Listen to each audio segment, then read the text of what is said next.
자, 여러분 안녕하세요. 이전 시간에는 스테인레스 파이프 사이에 갭이 없을 때 용접하는 방법에 대한 내용을 보여드린 적이 있습니다. 갭 없는 파이프를 용접하기 위해서는 용융풀의 작은 파도를 읽는 느낌을 느끼셔야 됩니다. 그 느낌을 느끼실 수 있다면 여러가지 상황에서 응용하실 수 있습니다. 이전 시간에 보여드렸던 것처럼 갭 없는 파이프를 한 번만에 용접을 하실 수도 있을 거예요.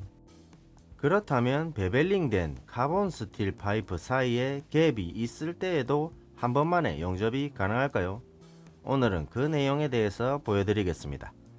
파이프는 32A 카본 스틸 파이프입니다. 1가 4분의 1인치죠. 파이프 두께는 3.6mm 정도 됩니다. 자, 이런 모양으로 핏업을 했고요. 동서남북 이렇게 네 군데에 태그를 했습니다. 갭의 크기는 1mm 정도 됩니다. 파이프를 한 번만에 용접하는 이유는 작업 시간을 단축하기 위해서겠죠. 그리고 용접 작업 공정을 줄이기 위해서는 홈의 크기가 작을수록 효율적일 것 같네요. 제가 오늘 보여드리는 용접 테크닉은 크레이터 반복 기능을 사용하시면 조금 더 편리하게 용접하실 수 있습니다. 하지만 크레이터 반복 기능이 없는 용접기들도 있습니다. 그래서 오늘은 4T 모드를 사용해서 용접해 볼 거고요. 우선 4T 모드가 어떤 건지 보여드릴게요. 스타트 버튼의 움직임을 봐주세요. 처음 스타트 버튼을 누르면 시작 전류가 흐릅니다. 그 다음 버튼에서 손가락을 떼면 용접 전류가 흐르게 됩니다. 다시 버튼을 누르면 크레이터 전류가 흐릅니다. 그 다음 버튼에서 손가락을 떼면 용접이 멈춥니다. 이걸 크레이터 1회라고도 부르고요.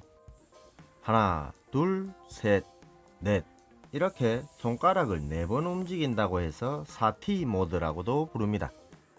이전 시간에 보여드렸다시피 크레이터 반복 기능은 조금 다르게 움직입니다.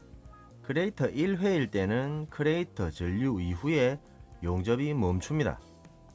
하지만 크레이터 반복 기능은 크레이터 전류 이후에 버튼을 떼면 다시 용접 전류가 흐릅니다. 다시 버튼을 누르면 크레이터 전류가 흐르고요. 그 다음 용접, 그 다음은 크레이터. 이렇게 크레이터 전류를 반복해서 흐르게 하는 기능을 크레이터 반복 기능이라고 부릅니다.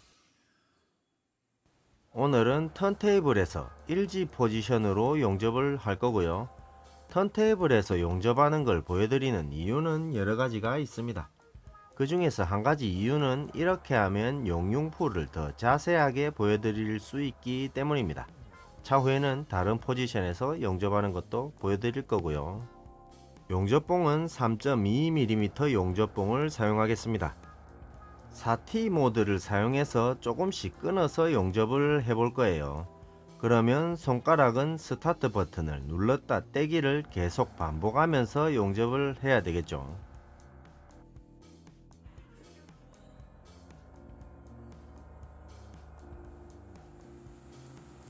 이전 시간에는 베벨링 하지 않은 스테인레스 파이프를 갭 없이 한 번만에 용접하는 걸 보여드린 적이 있습니다.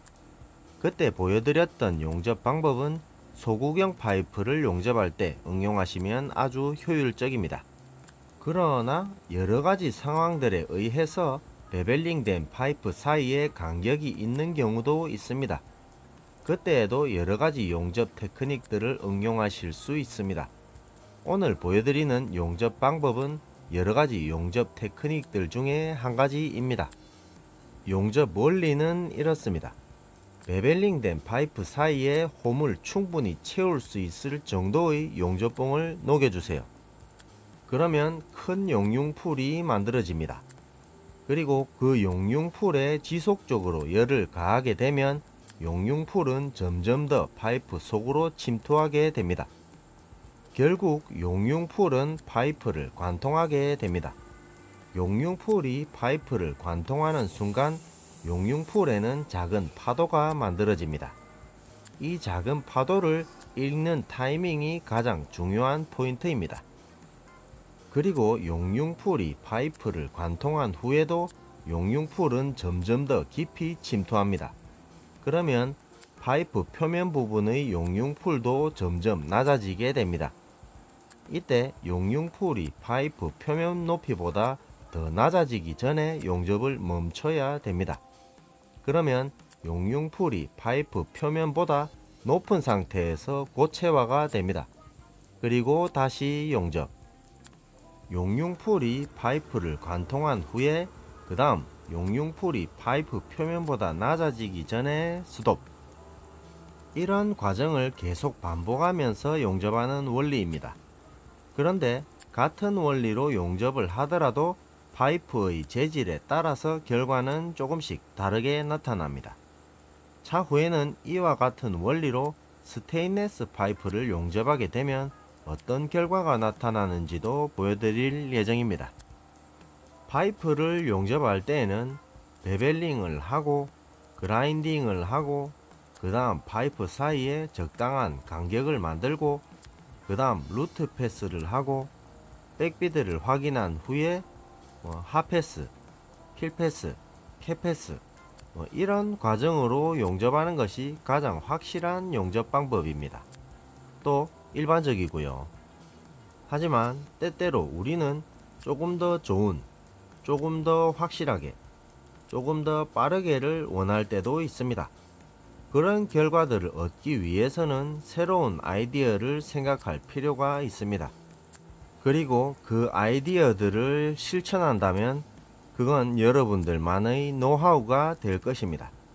그리고 그 노하우들이 쌓여간다면 여러분들의 가치는 점점 더 높아질 것이라고 생각합니다.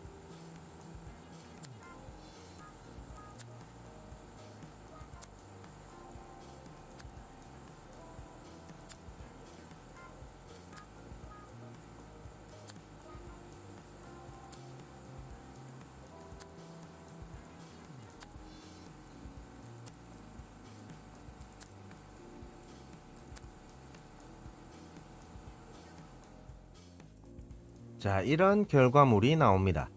용융풀의 작은 파도를 느끼는 것이 중요하고요. 액체인 용융풀을 고체화시키는 타이밍을 잘 맞추신다면 이런 상황에서도 한 번만에 용접을 하는 것도 가능합니다. 하지만 카본 스틸 파이프를 용접할 때 이 방법을 사용하시는 것을 추천하지는 않습니다. 차후에 스테인리스 파이프를 용접할 때 비교해서 보여드리겠지만 카본 스틸 파이프는 이 타이밍을 찾는 것이 쉽지가 않습니다. 그럼에도 불구하고 오늘 이 영상을 보여드리는 이유는 이 원리를 다른 상황에서도 충분히 응용하실 수 있고요. 같은 원리라도 다른 재질의 금속을 용접할 때 어떤 차이점이 있는지도 아실 수 있을 거예요. 그리고 또 한 가지, 차후에는 오늘 보여드리는 용접 원리를 크리에이터 반복 기능을 사용해서 용접하는 것도 비교해서 보여드릴 예정입니다. 그럼 오늘은 이걸로 마치고 다음 시간에는 또 다른 내용으로 다시 돌아오겠습니다. 여러분들의 의견은 어떻습니까? 여러분들의 의견과 노하우는 많은 동료들에게 큰 도움이 될 것이라고 생각합니다. 제 용접 방법이 반드시 정답은 아닙니다. 하지만 여러가지 상황에서 다양하게 응용할 수 있는 용접 방법 중에 하나이니 도움이 되셨으면 합니다. 이 영상이 모든 용접사들에게 더 성장할 수 있는 동기부여가 되고 그리고 조금이나마 도움이 되셨으면 하는 바람입니다. 좋아요 눌러주시고요. 구독하시고 제 채널에 오시면 더 다양한 용접 영상들이 있습니다. 시청해주셔서 감사합니다.